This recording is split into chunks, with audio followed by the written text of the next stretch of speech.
Good day and welcome to the channel Understanding Systemic Police Corruption.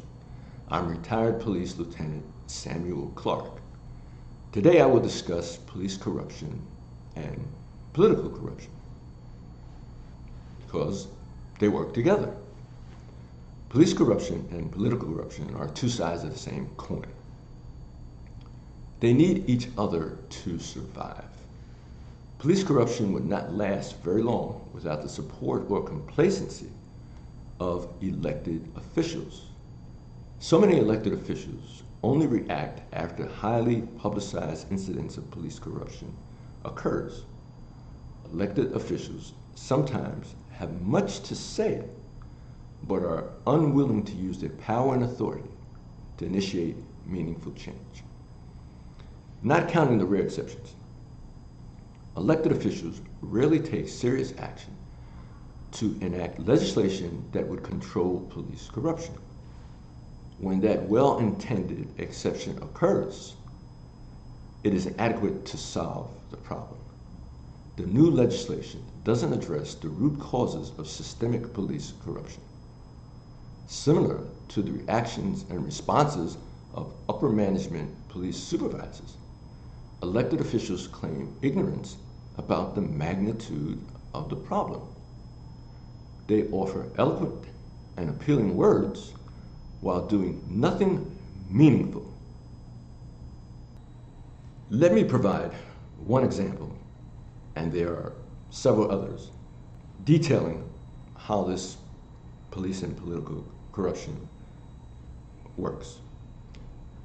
On July 2nd, 1996, Newark police officer Darren Nance addressed the Newark Municipal City Council about severe acts of police corruption committed by Newark Police Supervisors.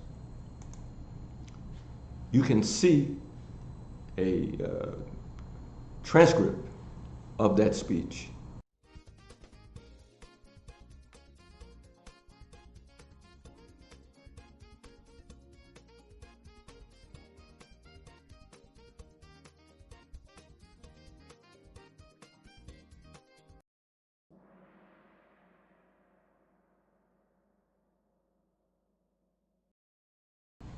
What I'm going to do is just read a paragraph or so of a part of that speech, which really says a lot. And here it is. Since my inception into the Newark Police Department in 1989, I have personally found the department to manifest racist double standards and disparaging treatment of African American police officers. I further observed this department to be riddled with administrative conspirators in the form of corrupt supervisors who will utilize unlawfully, at their will, false departmental charges in the efforts to silence any honest police officer from exposing the existing criminality within the Newark Police Department. And that's the end of the quote from Darren Nance's speech. Officer Darren Nance was unlawfully terminated about 2 months after he made that speech to the Newark City Council. What action did the Newark City Council take? Nothing of substance. They watched while the employment of an honest and extremely brave police officer and Newark citizen was unlawfully terminated. The Newark City Council allowed the waste of millions of dollars in scarce tax resources trying to defend the indefensible. I was the only supervisor in the entire Newark Police Department to make written complaints that Darren Nance's termination was unlawful. I was never interviewed about these complaints, because I made more than one, by any supervisor. That in itself is a violation of law.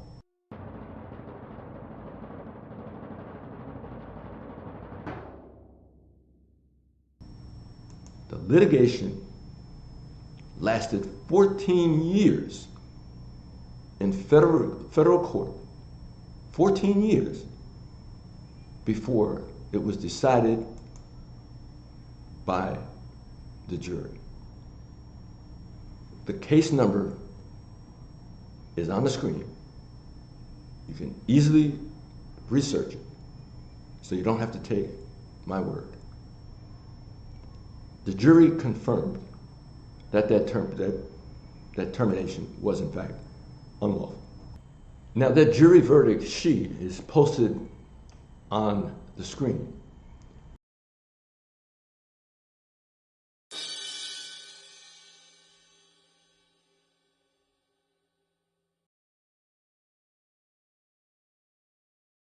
And I'm just going to read one significant part. It says, plaintiff Darren Nance demonstrated by clear and convincing evidence that upper management employees of the city of Newark actually participated in or were willfully indifferent to the wrongful conduct. End of quote. The city of Newark had to pay $250,000 in punitive damages as a result of that finding. The problem is, and still is, no high-ranking police supervisor was held accountable. The police department and the city council did not make any effort to determine how this happened and how to prevent it from happening in the future. This disinterest is in obtaining the truth. Millions of dollars were spent, and the council is not interested in obtaining the truth about what occurred, that this officer was unlawfully terminated. And there were complaints made, certainly by me, saying that.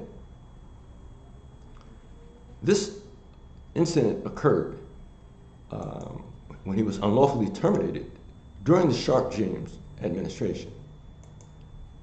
And Cory Booker administration came in, and they didn't find the time to do an autopsy of what happened. The Ross Baraka administration is in charge now, and Darren Nance is still in litigation for justice. That's over 26 years, and the continued waste of tax dollars to defend the indefensible.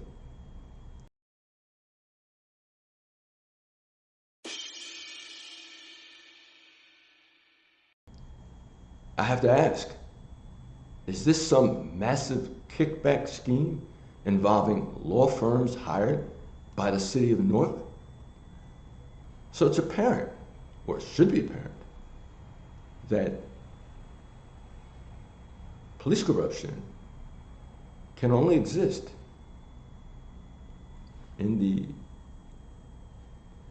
with the cooperation, or certainly complacency, of elected officials. So there certainly seems to be, and will continue providing evidence, that systemic police corruption and political corruption walk the same path.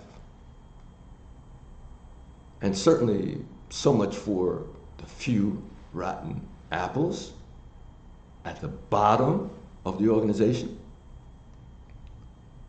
They didn't unlawfully fire Darren Nance.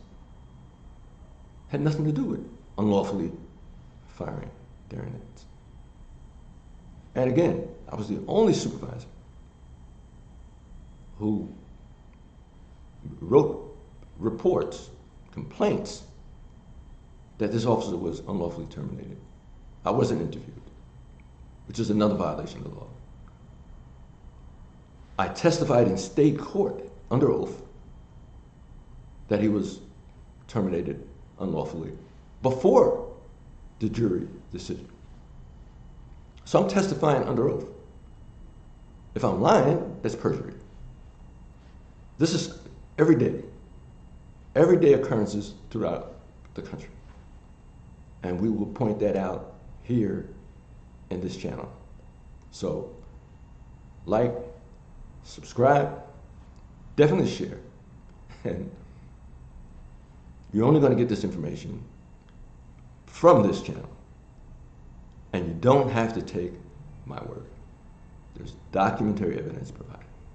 Thank you, and I will see you soon.